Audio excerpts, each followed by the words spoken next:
রাজধানীতে আবারও উদ্বেগ বাড়াচ্ছে হামের সংক্রমণ। শিশুদের মধ্যে এই রোগের প্রকোপ বেড়ে যাওয়ায় হাসপাতালগুলোতে বাড়ছে রোগীর চাপ। রাজধানীর শহীদ সোহরাওয়ার্দী মেডিকেল কলেজ হাসপাতালের ৩টি ইউনিটে বর্তমানে হামে আক্রান্ত ১০৬ জন রোগী চিকিৎসাধীন রয়েছে। অসুস্থ হয়েছে আজকে মানে 10 দিন হয়েছে। আজকে আনছিলাম 30 তারিখে, ভর্তি করা হয়েছে অবস্থা খারাপ দেখে। এখনো 5টা পরীক্ষা করা শেষ, এরপরে এখনো রিপোর্ট ভালো হইতেছে না। ওর সমস্যা হয়েছে পাতলা পায়খানা, জ্বর, সর্দি, কাশি, এরপরে আপনার গায়ের মধ্যে হাম। বাচ্চার জ্বর হয়েছে, এখন এখানে আনছি, ঢাকা মেডিকেলে আনছিলাম, ওখানে বলছে যে হাম হয়েছে, নিউমোনিয়া হয়েছে। এই জন্য ওখান থেকে রেফার করছে শিশু হসপিটালে, সেমন শিশু হসপিটাল। ওইখান থেকে ওইখানে সিট নাই, এই জন্য আবার এখানে পাঠাইছে। ওইখানে না কালকে রাত্রে আমরা ভর্তি হয়েছি। হাসপাতালের শিশু ওয়ার্ড ঘুরে দেখা যায় অধিকাংশ রোগী শিশু। জ্বর, সর্দি, কাশি, চোখ লাল হয়ে যাওয়া এবং শরীরে লালচে ফুসকুড়ি নিয়ে হাসপাতালে ভর্তি হয়েছে তারা। আমরা হয়েছে জ্বর, ঠান্ডা, কাশ। শনিবার দিন ভর্তি ছিল, আজকে 5 দিন। এখন একটু সুস্থ হয়েছে।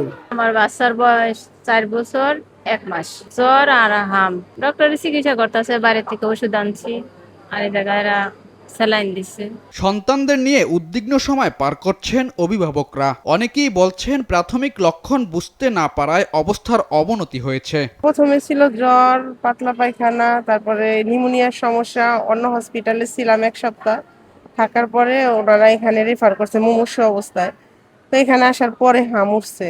এখানে চিকিৎসা মোটামুটি ভালো, আলহামদুলিল্লাহ। এখানে আসার পরে নিয়ে আসছিলাম তো খুব খারাপ অবস্থায়। চিকিৎসকরা বলছেন হামের লক্ষণ দেখা দেওয়ার সঙ্গে সঙ্গে চিকিৎসকের পরামর্শ নেওয়া জরুরি। একই সঙ্গে আক্রান্ত শিশুকে আলাদা রাখা, পর্যাপ্ত তরল খাবার ও পুষ্টিকর খাদ্য নিশ্চিত করার পরামর্শ দিচ্ছেন তারা। হাম হচ্ছে একটা মারাত্মক ছোঁয়াচে রোগ, যেটা একটা বাচ্চা থেকে হচ্ছে মোটামুটি চারপাশে হচ্ছে অনেকগুলো বাচ্চাতে হচ্ছে এটা ছড়িয়ে যায়। তো এটা যেহেতু একটা ভাইরাস জনিত রোগ, লক্ষণ হচ্ছে যে চোখ, নাক এবং হচ্ছে তার জ্বর আসবে, চোখ দিয়ে হচ্ছে চোখ লাল হয়ে যাবে, চোখ দিয়ে পানি পড়বে, নাক দিয়ে হচ্ছে পানি পড়বে।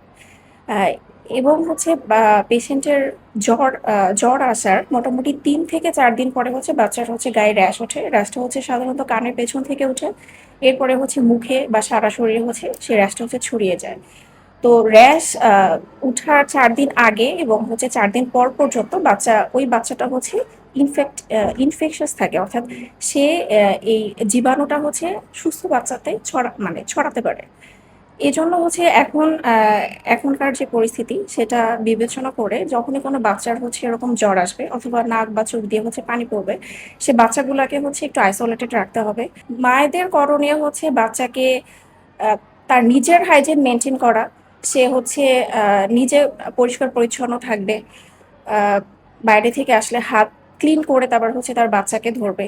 এবং তার বাচ্চাকে হচ্ছে এই পরিস্থিতিতে মানে জনসমাগম যেটা আছে, ক্রাউডি এলাকা বা ক্রাউডি এনভায়রনমেন্ট, সেখান থেকে হচ্ছে বাচ্চাকে হচ্ছে একটু আলাদা রাখবে।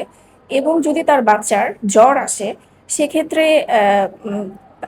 অন্য বাচ্চাদের যাতে তার বাচ্চা এই রোগটা ছড়াতে না পারে একটু আইসোলেশনে রাখবে এবং পরিষ্কার পরিচ্ছন্ন রাখবে। বিশেষজ্ঞদের মতে হাম একটি অত্যন্ত সংক্রামক ভাইরাসজনিত রোগ। আক্রান্ত ব্যক্তির হাঁচি কাশির মাধ্যমে সহজেই অন্যদের মধ্যে ছড়িয়ে পড়তে পারে। তবে সময়মতো টিকা গ্রহণ করলে এই রোগ প্রতিরোধ করা সম্ভব। আতিয়ার রহমান, দেশ টিভি, ঢাকা।